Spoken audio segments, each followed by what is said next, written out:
सवाल देखिए मुसलमान, हिंदू, ईसाई का नहीं है। सवाल ये है कि हमारी 80 साल की फॉरेन पॉलिसी की जो लेगेसी है, अफसोस के साथ कहना पड़ रहा है कि नरेंद्र मोदी उसको कमजोर कर दिए हैं।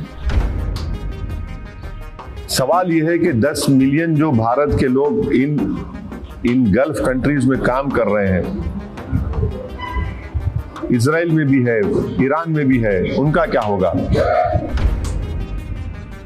आप होते कौन है? आप जेनीवा में बातचीत कर रहे हैं और ब्रेक थ्रू हो गया टॉक्स में, और आप हमला कर रहे थे इजराइल बोल रहा है बोल के। यानी आप वेस्टर्न वर्ल्ड अगर बोलेगा कि नहीं ये खराब है तो खराब हो जाएगा क्या? सर, आपने इंटरनेशनल हवाले से बात की। अगर हिंदुस्तान की बात कर लिया जाए, यहाँ पे एक मुस्लिम समाज रहता है, उसके नक्श को, उसकी चीज़ों को आप पहचानते हैं, लीडर भी हैं उस कम्युनिटी से। क्या हमारे अंदर, भारत के अंदर क्या असर पड़ सकता है? किस तरह की फीलिंग आएगी? नहीं, सवाल देखिए मुसलमान, हिंदू, ईसाई का नहीं है। सवाल ये है कि हमारी 80 साल की फॉरेन पॉलिसी की जो लेगेसी है, अफसोस के साथ कहना पड़ रहा है कि नरेंद्र मोदी उसको कमजोर कर दिए हैं। हम हमेशा न्यूट्रल थे इन मामलात में, और न्यूट्रल बिल्कुल थे, सबको मालूम था। आप इजराइल को विजिट करके और आपके विजिट के खत्म होने के बाद इतना फौरन हमला हो गया। तो ये सवाल ये देखिए, भारत की जो 80 साल की फॉरेन पॉलिसी लेगेसी थी, उसका क्या होगा? सवाल यह है कि 10 मिलियन जो भारत के लोग इन गल्फ कंट्रीज में काम कर रहे हैं, इजराइल में भी है, ईरान में भी है, उनका क्या होगा? क्या होगा उन लोगों का? अब फंसे हुए हैं लोग।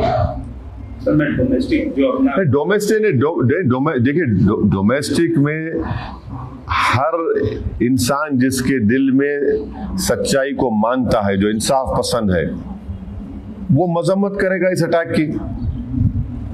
आप होते कौन है? आप जेनीवा में बातचीत कर रहे हैं और ब्रेक थ्रू हो गया टॉक्स में, और आप हमला कर रहे थे इजराइल बोल रहा है बोल के। आप जीत कर आते इलेक्शन। ट्रम्प क्यों जीत कर इलेक्शन के कोई फॉरेन इंटरवेंशन नहीं होगा, वॉर्स नहीं होंगे, और आप कर दिए। जून में कर रहे या फिर कर रहे आप। रेजिम चेंज कैसे होगा बताइए? आप होते कौन रेजिम चेंज करने वाले? यानी आप वेस्टर्न वर्ल्ड अगर बोलेगा कि नहीं ये खराब है तो खराब हो जाएगा क्या? आप कौन होते भाई? आप बोलेंगे ये काला है, ये गोरा है, ये पीला है, तो हम कबूल कर लेंगे क्या? तो फिर इसका तो मतलब फिर जो ये लोग कुछ भी करेंगे, कहीं पर भी कुछ भी करेंगे, और किए हैं, नुकसान उठाए हैं सब लोग। यकीनन आयतुल्लाह खामेनेई के इस मौत से सबको सदमा भी है, और मैं इसको इमोरल और अनलॉफुल मानता हूँ। और ख़ास तौर से जो शिया लोग हैं, उनके लिए रहबर है, उनके वो मरजा हैं, उनके लिए तो बड़ी तकलीफ दे बात है। हमारे लिए भी उनके लिए ज़्यादा तकलीफ दे बात है। ये कहना चाहते हैं कि हिंदुस्तानी अवाम में इस चीज़ को लेकर गुस्सा है। देखिए, जो इंसाफ पसंद होगा, जो भारत की 80 साल की फॉरेन पॉलिसी को फख्र से देखता है कि हम इन मामलात में न्यूट्रल थे, तो यकीनन उनको तकलीफ होगी। अच्छा, वो भी छोड़िए, अगर वो भी नहीं है तो आप वो बताइए, 10 मिलियन जो भारत के लोग काम कर रहे हैं वहां पर, कितना फॉरेन एक्सचेंज भिजाते भारत को? ऑयल हमारा कहां से आता बताइए? $1 अगर ठीक है रिजर्व होंगे, $1 अगर बढ़ेगा तो कितना बोझ पड़ेगा? देखिए, इन चीजों को देखना चाहिए भारत सरकार को।